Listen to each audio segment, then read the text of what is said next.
Super fanatics, Hollywood friends, fun discussion video show. Super fanatics,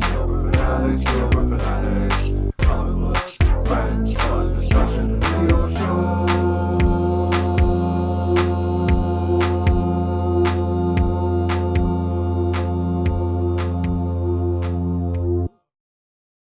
Hello and welcome to another round here of Super Fanatics with the Super Divorce voice guys. Yeah, the Super Divorce voice guys. I'm Bender, I'm Nicholas. and today we're going to be talking about one graphic novel. We're going to try to switch it up from now on and just focus on one thing. So we're going to be talking about 1990s Batman Digital Justice. Mm-hmm. Story and art by Pepe Moreno, and I want to point this out. We'll get back to it. The dialogue is by Doug Murray. Okay. Doug Murray's responsible for the dialogue. Oh boy. But yes, this is it right here. Oh, there we go. I picked this up at local 2nd and Charles for $5, and well, it's set sometime in the next century in the megatropolis of Gotham. They call it. Essentially, the way it seemed to me in this book, it's kind of like it gives you the Matrix concept where like everybody, lives in a computer and there's a real world, except in this book, everything is just a computer. It just is. It's like the line between reality and virtual reality has kind of been totally obscured. Yeah, so you've got like computer programs that exist alongside humans. Yeah. And the story follows Detective James Gordon, who's the grandson of the Jim Gordon, Commissioner Gordon, that we all know and love so much. Yeah, the great-great-grandson. There's a couple generations, isn't there? I think it just said the grandson. Oh, well. Maybe it's great-grandson. I don't pay attention. I thought it was great. It was kind of hard to follow at times, so I forgive you. So we start off the book with it's a sort of drug sting gone wrong. Yeah, you kind of, the way things go south is, James Gordon he's a police officer, of course, and they try to bust up this drug ring or this drug exchange. Yeah. And there's also police robots. The servo enforcers. bots. Yeah, and what happens is one of them goes rogue and not only kills, I believe, all of the criminals, but a couple cops as well. Yeah, and of course during this time, the young new James Gordon, he's watching sort of in the sort of off-field position, kind of monitoring what's going on. He sees this go down, runs over to find the suspects as well as police officer down, killed by one of these servo bots that really isn't even supposed to be in this area. And right, it's supposed to be a human-enforced area. Right.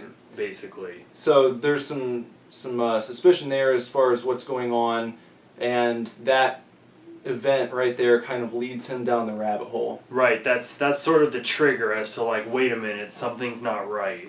And that's how, that gets you into the rest of your story, and he sort of follows that trail, and that trail leads him, of course, to political corruption. There is another thing that happens that's very integral to the story, where he loses a very good friend of his, who you suspect there might have also been kind of a romantic thing going on underneath. Yeah, underboob girl. Yeah. Lena is her name. And so her life is taken, and that kind of nudges him in the direction to, well, actually first, before he decides to don the cape and cowl, he has a moment of despair where he's thinking about just like walking away completely. He thinks all hope is lost. Yeah. And as he's walking down the street, kind of in a scene reminiscent of the Spider-Man No More. Oh, yeah. Yeah. Only it's him walking towards the camera, if you will. And you see kind of the Times Square-ish digitized background. And with your Joker smile. Yeah, the Joker smile, all the adverts, and he kicks the severed head of a Batman statue that had been standing in Gotham. That was, coincidentally, actually shot down by one of these servobots in another massacre, if you will. Just all rogue. Yeah. All the time. And so when he kicks this Batman statue's head, he picks it up and he's kind of remembering, oh, you know, I recall my grandfather telling me stories about this guy. Yeah. And then he gets home to his apartment and finds it completely ransacked, assuming some of the mayor's goons were there trying to find this disc that had some incriminating information on it. They don't find it from him. But anyway, when he's going through his apartment after it's been torn up, he finds the original bat suit and the cape and cowl and a letter from Bruce Wayne to his grandfather. Yeah, saying that you boys have got it. Yeah. I'm gonna retire, Yeah. which I'm pretty sure Batman just never does. I mean, unless you count, you know, you think about Dark Knight Returns, but Batman, I don't think he ever left things in the hands of the cops because he wanted to. Right, but I guess in this one it does kind of explain in further on in the book there's kind of a flashback scene where they show old Bruce Wayne in the Batcave, and it was talking about how when he could no longer fight crime physically, he projected forward, he saw the future, and he saw that the next battlefield was going to be the digital battlefield. So ridiculous. He went to work on a Batman computer program, basically, and which he created ahead of time to combat the Joker's own computer virus that he had written. Yeah. The Joker writes a computer virus. It's just so wonderful. And gets caught for it. It brings down Wall Street. Mm-hmm. The Joker's computer virus brings down Wall Street. And he gets caught, but then he's found innocent. So they're all asking him if his virus did it. And he's like, well, I'm innocent, so I don't know. Of course, the virus he writes then sort of becomes like self-aware and just like gains power. Yeah, over time. It sort of alludes to the Joker not being the person, but it's more of like this program. Yeah. When in this world where programs and humans exist together, the Joker is now a program. And of course, because Batman is just so infinitely smart, he planned for this and he wrote an antivirus Batman program. But he's just waiting for the right person to don the cape and cowl before he lets it known that this antivirus software even exists. Right. And that person happens to be James Gordon. Yeah. I thought it was interesting, and I wanted to mention that it's like, page on the left, he finds the bat suit. Next page, without even flipping, your next page over here, he's already Batman, and he's fighting crime now in Gotham City. Yeah, and he's just like, this is it. This is me. I got this. So, and part of me appreciates that, I guess. You don't waste a bunch of time, but it where was he's like training or yeah, something. It's it was like, just like, oh, boom. I'm Batman now. Cool. Mm-hmm. And then he goes around intimidating everybody. Because he has to kind of build back up that mythology, and people start talking about him, and it's like a few pages later, the entire criminal underworld is scared of him. Yeah. Yeah. So it kind of goes from there, and then, you know, as we get towards the end of the book, you've got like the Batman, I guess, like version of McAfee going at it with the Joker virus. And James Gordon is Batman. He gets digitized and winds up like in the computer system, and there's like a new bat costume with like with new powers that I think looked a little lame, kind of dorky. What really you need to highlight about this book, and it says it right here on the front cover, all of the imagery in this book is computer generated. However, it's all computer generated in 1990. So probably pre-1990. Probably pre-1990. Because it came out in 90. Yeah. So it looks like, really, like, imagine a cutscene on a Super NES game.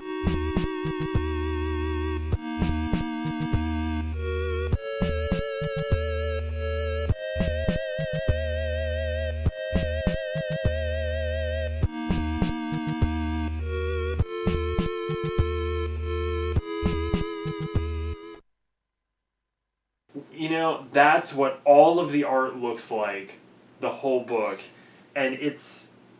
You know what? I appreciate the ambition, because I'm sure that to create an entire graphic novel on it took like a long time. on the original Photoshop on like a Mac in 1989 probably was quite the task. I just think, you know, man, the way the Joker virus looks, Yeah. it's just so... You know what? There were some panels that looked pretty decent. I thought there were a few that looked kind of cool. The panel where Jim finds all of the destroyed bodies right in the beginning, they all look like Doom characters almost, and that panel really stuck out to me. It was really cool. Anytime they brought in like the 3D modeling, I was like... I thought this was kind of a cool picture in the book. This is when he gets digitized. It's kind of a spoiler. I mean, you don't know what's going on, but this is when Batman gets digitized. Only in the actual book, the bat symbol is replaced with kind of like that green. It almost looks like the disconnect icon. I thought it looked like a TIE fighter. Yeah, that too. It's like a simplified TIE interceptor, basically. Yeah. But it's, you know, it's great it's awesome to think that this book came out in 1990 and the story is like set in 1997. I mean, they mention at one point that the Servobots took to the streets in 1994. That might, well, at the very beginning, it says sometime into the 21st century. Okay, well... So maybe that's just when they first started going this direction. Yeah, well, it's still great that they think that in 1990, 4 years from then, we were going to have flying automated police robots. Yeah, like drones. Yeah. Which I guess, I don't know. We kind of have now, but we don't have, like, police enforcers with Gatling guns for arms, you know. I was going to say, though, the story... I didn't think the story itself was too awful. I just thought that the execution of the entire thing kind of sullied it, you know, because, again, I wanted to go back to the dialogue. I thought the dialogue in spots was extremely awful. Just, like, really hard to follow. Yeah, it's because they almost, like, try to inject, like, 90s computer terms into their, like, slang words. Yeah. So, you know, so they were talking about, like, RAM and memory and bit parts and... Pixels and all this kind of stuff, but it was referring to, like, pixels as the number of credits they had to spend or, like, things like that. And it was just not, you know... I caught a little bit of, again, Dark Knight Returns because that takes place a little bit in the future, and Frank Miller kind of wrote his own slang for it, where he thought everybody was going to call each other Spud. And I kind of got that feeling from this, you know. It is what it is, really. Yeah. I am a little bit sad that it's not more revered than it is. I think it's revered. It should be revered for the effort. That's what I'm saying. Is it's not going to stand up and be listed on like, you know, Times 100 best novels list with Watchmen. Or even top 20 Batman graphic novels. No, but for what it attempted to do, I think it's neat. It's a cool thing to have on your bookshelf to pull out and show someone because I don't think I had ever heard of it until I saw it. Right. And just decided to buy it out of curiosity. Right. So, the effort and the novelty of it. You don't see any other books from this era that look this way, and there's probably a reason for that. but it's unique in that way. Yeah, it's unique, and it's, you know, the story, I think the story is really a strong point, and it does kind of push the limits a little bit. You do get a little bit of that Matrix feel, you know, it's like all of these ideas were starting to sort of come together and maybe not directly inspired future films or things like that, but it's almost like you get a look into sort of the mindset, what people thought technology was going to end up like, you know, at this point in time. So in that respect, it is a very interesting book, and I'm not upset that I read it, but it's nice to have a good laugh about. And I looked it up, you know, it's like $2.59 plus $3.99 shipping on Amazon. So I feel like it's worth picking up. It's worth it. So that does it for today's episode of Super Fanatics. Again, talked about Batman Digital Justice. Check it out. And again, I'm Bender. I'm Nicholas. And we will see you next Friday. Adios. Superfanatics, superfanatics, superfanatics. Comic books, friends, fun discussion, video show.